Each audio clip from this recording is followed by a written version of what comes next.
दोस्तों class 10th का science का चैप्टर नंबर 2 केमिस्ट्री का ही चैप्टर है। आज हम इसमें पढ़ने वाले हैं एसिड क्या होता है, बेसिस क्या होता है। दोस्तों सिंपल लैंग्वेज में कहूँ, जो खट्टे लिक्विड्स आते हैं वो होंगे एसिड, और जो बिटर टेस्ट यानी कड़वे जो लिक्विड्स होंगे वो बेसिस होंगे। ज़रूर दोस्तों, जो खट्टे हैं वो सिर्फ एसिड ही हो सकते हैं, वो बेसिस कभी नहीं हो सकते। और नॉर्मल न्यूट्रल तो नहीं हो सकते ना, क्योंकि वो खट्टे तो ज़रूर हैं। और दूसरे चीज़ों जैसे कि कड़वा देख लेना, अब जहाँ भी आपको बिटर टेस्ट नज़र आ रहा होगा कोई भी लिक्विड में, तो वो बेसिस है। तो पहले हम एसिड के कुछ प्रॉपर्टीज़ पढ़ लेते हैं। एसिड होता क्या है इसके बारे में थोड़ा जान लेते हैं, फिर चलते हैं बेसिस का। एसिड होता जो है वो एक तरह का लिक्विड होता है। आप यहाँ पर डेफिनेशन यहाँ से कॉपी कर अपने एग्जाम में लिख सकते हो। यहाँ पर मैं डेफिनेशन आपको ज़रूर दे दूंगा, या फिर आप इस डेफिनेशन को स्क्रीनशॉट लेकर भी रख सकते हो अपने मोबाइल। दोस्तों एसिड वो लिक्विड होता है जो खट्टे टेस्ट में होता है। हम एग्जाम्पल के साथ समझेंगे एसिड होता क्या है। कुछ स्ट्रॉन्ग एग्जाम्पल लेते हैं, कुछ लेते हैं हाइड्रोक्लोरिक एसिड। दोस्तों हाइड्रोक्लोरिक एसिड एक एसिड है, एक स्ट्रॉन्ग टाइप का एसिड है, काफ़ी खतरनाक एसिड हम कह सकते हैं, वेरी डेंजरस एसिड।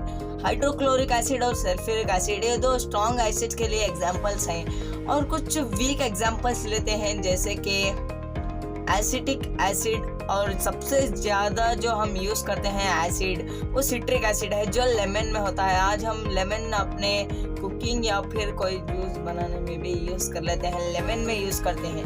लेमन में जो एसिड होता है ना, लेमन में इतना जो सोर टेस्ट होता है ना, वो कैसे होता है, वो एसिड ही होता है। जब आप लेमन जूस को जब स्क्वीज करोगे तो वहाँ पर सिर्फ आपको सिट्रिक एसिड ही मिलेगा। सिट्रिक एसिड लेमन में होता है, इसलिए लेमन इतना खट्टा होता है, इसलिए सोर इन टेस्ट को हम एसिड कहते हैं। अब लेमन में तो एक एसिड मिल गया, और भी कोई एसिड बहुत सारे हैं, यहाँ पर आप एग्जांपल ले सकते हैं, काफ़ी सारे एसिड हैं।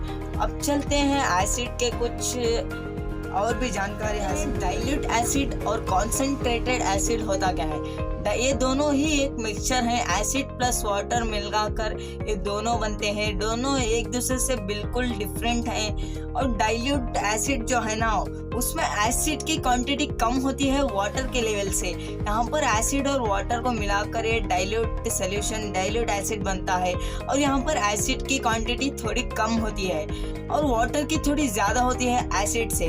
और वाटर की जब कम होती है एसिड से तो कॉन्सेंट्रेटेड एसिड बन जाता है। यहाँ पर हम सिंपली कह सकते हैं concentrated acid plus water is equal to dilute acid. Concentrated acid में एसिड की लेवल ज़्यादा होती है जितनी वाटर की नहीं होती। यहाँ पर वाटर बहुत ज़्यादा होता है कॉन्सेंट्रेटेड एसिड में, और यहाँ पर डाइल्यूट एसिड में वाटर बहुत ज़्यादा होता है एसिड से। समझ में आ रहा है। यहाँ पर हम कह सकते हैं एसिड ज़्यादा है कॉन्सेंट्रेटेड में और वाटर ज़्यादा है डाइल्यूट। बेसिस को देखते हैं। बेसिस आखिरकार होते क्या है। जो बिटर इन टेस्ट होंगे सारे लिक्विड्स बेसिस ही होंगे। जो भी आपको यहाँ पर कड़वा या फिर आप बिटर इन टेस्ट होगा वो सिर्फ और सिर्फ बेसिस ही होगा। तो बेसिस जो है लिटमस को रेड इनटू ब्लू कर देता है, यानी आप red litmus to blue bases ही होगा।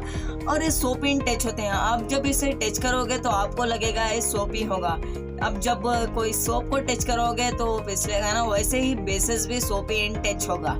तो बेसिस के और कोई एग्जांपल्स के साथ समझाता हूँ आपको बेसिस आखिरकार होते क्या है। पहले स्ट्रॉन्ग एग्जांपल्स लेते हैं। स्ट्रॉन्ग एग्जांपल में सबसे बेहतर एग्जांपल मैं कहूँगा सोडियम हाइड्रोक्साइड और पोटेशियम हाइड्रोक्साइड, और आप ले सकते हैं कैल्शियम हाइड्रोक्साइड।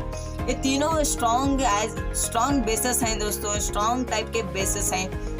ये जो उसमें से सबसे पहला वाला जो बेसिस है ना, सोडियम हाइड्रोक्साइड, ये आप काफ़ी ज़्यादा ही इस्तेमाल करते हो। जैसे आप डिटर्जेंट में ये होता है, और ये काफ़ी सारे दूसरे प्रोडक्ट्स में होता है, जैसे कि सोप, शैम्पू, कोलगेट वगैरह में सब में होता है। इसलिए इससे जो आप इसे सोप इन टच कह सकते हैं। जब आप कोई शैम्पू को छू के देखें तो वो फिसलेगा, या फिर सोप इन टच होगा। आप कोई सोप को ले लें, उसे टच करें तो वो सोप इन टच होगा। तो उसमें यही होता है NaOH दोस्तों, यानी सोडियम हाइड्रोक्साइड ही होता है।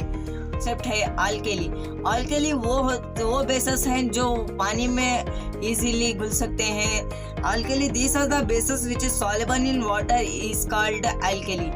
दोस्तों जो एल्कली जो है ना वो वैसे टाइप के बेसेस होते हैं जो पानी में इजीली घुल सकते हैं, soluble in water.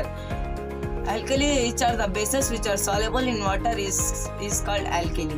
दोस्तों आपको समझ में आ रहा होगा एल्कली का एक एग्जांपल देता हूँ मैं, सोडियम हाइड्रोक्साइड। ये दोस्तों बेस का एक बेस्ट एग्जांपल है दोस्तों। यहाँ पर एल्कली में एक बेस्ट एग्जांपल दूंगा मैं, ये भी सोप और डिटर्जेंट में वगैरह में ये यूज होता है सोडियम हाइड्रोक्साइड। दोस्तों ये दो लिक्विड्स हैं, आपसे मैं कहूँगा कि कौन सा बेसिस है और कौन सा एसिड है बताओ, तो आप कहोगे मैं टेस्ट कर बता दूंगा। दोस्तों केमिस्ट्री उतना अच्छा भी सब्जेक्ट नहीं है जिसे आप टेस्ट करके बता दोगे। दोस्तों ये केमिस्ट्री बड़ा ही डेंजर हो सकता है। ऐसे केमिकल्स होते हैं जिसे हम बिना ग्लव्स के टच भी नहीं कर सकते, उसे आप कैसे टेस्ट करके बता दोगे। इसलिए तो यहाँ पर इंडिकेटर्स हैं, कुछ इंडिकेटर्स आप यहाँ पर देख सकते हैं। वो इंडिकेटर्स क्या हैं यहाँ पर आप देख लेंगे। इंडिकेटर्स वो होते हैं जो एसिड और बेसिस में डिफरेंस लाते हैं। पहला जो इंडिकेटर है, सबसे ज़्यादा पॉपुलर इंडिकेटर है, वो ये वाला कार का इंडिकेटर नहीं, यहाँ पर जो इंडिकेटर आता है वो इंडिकेटर है। यहाँ पर सबसे पहला जो इंडिकेटर होगा वो लिटमस होगा। ये नेचुरल इंडिकेटर्स में आता है। 3 तरह के इंडिकेटर्स होते हैं, natural indicator, synthetic indicator and olfactory indicator. जो नेचुरल इंडिकेटर है ना वो सिर्फ और सिर्फ प्लांट से या फिर एनिमल से बनता है, नेचर प्रोडक्ट्स हैं ये नेचुरल इंडिकेटर्स। तो पहला इसका एग्जांपल होगा लिटमस। दोस्तों ये लिटमस पेपर यहाँ पर मार्केट में मिलते हैं जिसे आप यूज़ कर सकते हैं चेक करने के लिए कि लिटमस जब रेड में टर्न होगा तो ये होगा एसिड, जब ये ब्लू में टर्न करेगा तो ये होगा बेसिस। जब एसिड में होगा तो रेड, जब बेसिस में होगा तो blue. Red acid, blue basis. इतना तो आपको समझ में आ गया होगा। अगर ये पानी में डाल दिया जाए तो कौन सा कलर का होगा?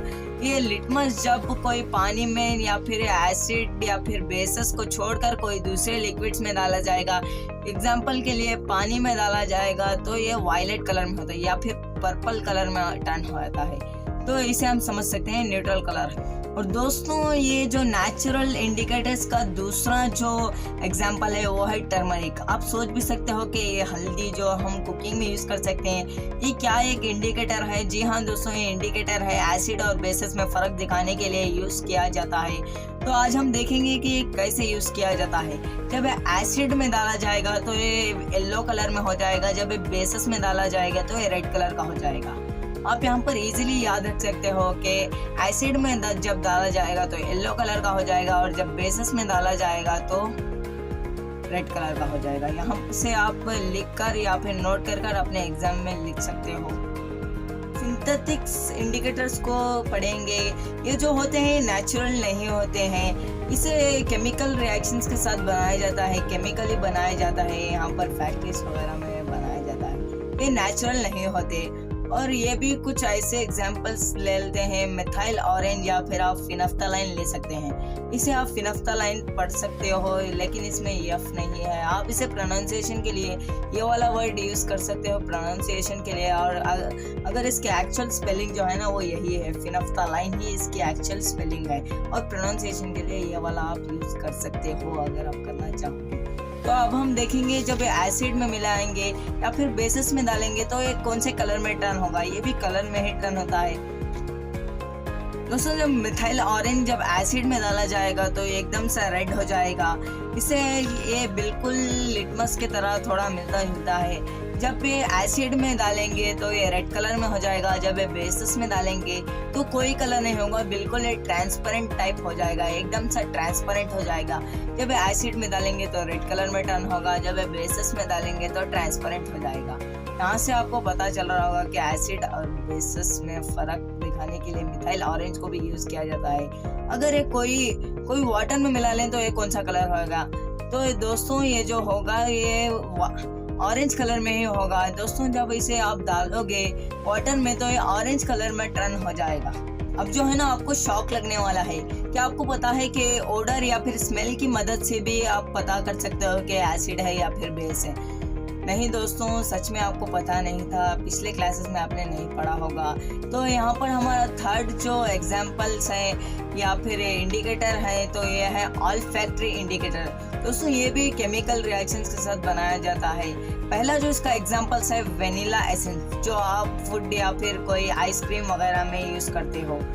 दोस्तों ये जब एसिड में डाला जाएगा तो एकदम से इसकी स्मेल बढ़ जाएगी, हायर स्मेल हो जाएगा। जब ये एसिड में डालेगा तो हायर स्मेल हो जाएगा। जब ये बेसिस में डालेगा, जब ये बेसिस के साथ मिक्स होगा तो इसमें कोई स्मेल नहीं आएगी। No smell in bases, acid में ये इंक्रीज कर देगा अपनी स्मेल को। और तो दूसरा एग्जांपल जो है अल्फैक्टरी इंडिकेटर्स का, वो है क्लव ऑयल। इसे आप हिंदी में आप कह सकते हैं, इसे लौंग का तेल भी कह सकते हैं। जब वे एसिड में मिलेगा तो एकदम इसकी भी स्मेल बढ़ जाएगी। जब एसिड में मिलेगा तो इसकी हायर स्मेल हो जाएगी, इतनी स्मेल कि आप इसे इजीली पहचान सकते हो कि ये एसिड ही है। अगर जब ये बेस में मिलेगा तो एकदम से इसकी स्मेल डिक्रीज होने लग जाती है, यानी कम होने लग जाती है।